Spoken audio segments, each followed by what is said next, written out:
کنگھی کے دانے کا خلال مکروہ ہے، البتہ سیاہ یا زرد بید کا خلال اچھا ہے۔ نبی کریم صلی اللہ علیہ وآلہ وسلم کا ارشاد پاک ہے کہ کھانا 4 چیزوں سے ہر طرح سے مکمل ہو جاتا ہے۔ حلال کمائی کا ہو تو کھانا مکمل ہے، کھاتے وقت اللہ کا نام لیا گیا ہو تو کھانا مکمل ہے، مل کر کھایا گیا ہو تو بھی کھانا مکمل ہو گیا، فراغت پر اللہ کی حمد و ثنا کی گئی، یعنی بلند آواز میں الحمدللہ نہیں کہنا چاہیے۔ ہاں اگر دوسرے ساتھی پہلے سے فارغ ہو چکے ہوں تو کوئی مذائقہ نہیں، ورنہ اس کے اونچا الحمد پڑھنے میں دوسروں کو روکنے کی صورت پائی جاتی ہے۔ سنت ہے کہ دسترخوان پر جو ذرات گر جائیں انہیں بھی کھا لیا جائے۔ حجاج سلمہ کہتے ہیں کہ رسول اللہ صلی اللہ علیہ وآلہ وسلم نے ارشاد فرمایا کہ جو شخص دسترخوان کے گرے پڑے ذرات کو کھا لیتا ہے وہ ہمیشہ رزق کی فراخی میں رہتا ہے، اور اس نے اپنی اولاد کا اور اولاد کی اولاد کا حق ادا کر دیا۔ کھانے کو سونگنا نہ کرو، یہ چوپایوں کی عادت ہے۔ حدیث شریف میں ہے کہ کھانے کو درندوں کی طرح مت سونگا کرو، نیز کھانے پینے کی چیز پر پھونک بھی مت مارو کہ یہ ادب کے خلاف ہے۔ حضرت ابن عباس رضی اللہ عنہ نبی کریم صلی اللہ علیہ وآلہ وسلم سے نقل کرتے ہیں کہ آپ نے برتن میں پھونک مارنے اور سانس لینے سے منع فرمایا ہے۔ حضرت سلمان فارسی رضی اللہ عنہ فرماتے ہیں کہ میں نے تورات میں پڑھا تھا کہ کھانے سے پہلے ہاتھ دھونا برکت کا عمل ہے۔ میں نے اس کا تذکرہ نبی کریم صلی اللہ علیہ وآلہ وسلم کی خدمت میں کیا تو آپ صلی اللہ علیہ وآلہ وسلم نے ارشاد فرمایا کہ کھانے سے قبل اور بعد ہاتھ دھونا باعث برکت ہے۔ فقیہ ابو اللیث رحمۃ اللہ علیہ فرماتے ہیں کہ کھانا تیز گرم نہیں کھانا چاہیے۔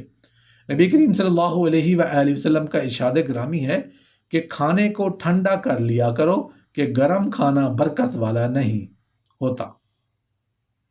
شروع دن میں اور مغرب عشاء کے درمیان سونا مکروہ ہے اور دوپہر کو مستحب ہے۔ حضرت ابن عباس رضی اللہ عنہ سے روایت ہے کہ انہوں نے اپنے کسی لڑکے کو صبح میں سوتے دیکھا، اسے پاؤں کی ٹھوکر مارتے ہوئے فرمایا، اٹھ جا، تجھے سونا نصیب نہ ہو، کیا تو ایسے وقت میں سو رہا ہے جب کہ رزق کی تقسیم ہوتی ہے؟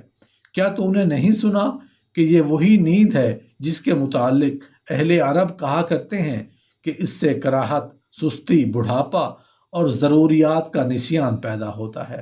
پھر فرمایا نیند کی 3 قسمیں ہیں، ایک نومۃ الخلق، دوسری نومۃ الخرق، تیسری نومۃ الحمق۔ پہلی نیند دوپہر والی ہے کہ اس میں حسن اور مسنون عادت ہے، دوسری چاشت کے وقت کی، یہ سونے والے کے گھر کو برکت سے خالی کر دیتی ہے اور عقل میں کمی فتور کی علامت ہے۔ الخرق کم عقلی کو ہی کہا جاتا ہے۔ تیسری دن کے آخری حصے کی ہے کہ اس وقت احمق سوتا ہے یا بے ہوش یا مریض۔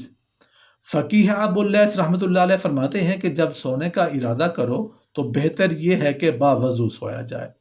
نبی کریم صلی اللہ علیہ وآلہ وسلم کا ارشاد ہے کہ جو شخص طہارت کی حالت میں سوتا ہے ایک فرشتہ اس کے ساتھ رات گزارتا ہے، اسے رات میں ایک گھڑی کے لیے بھی جاگ آتی ہے تو دعا کرتا ہے، اے اللہ اپنے فلاں بندے کی مغفرت فرما کہ اس نے طہارت کی حالت میں رات بسر کی ہے۔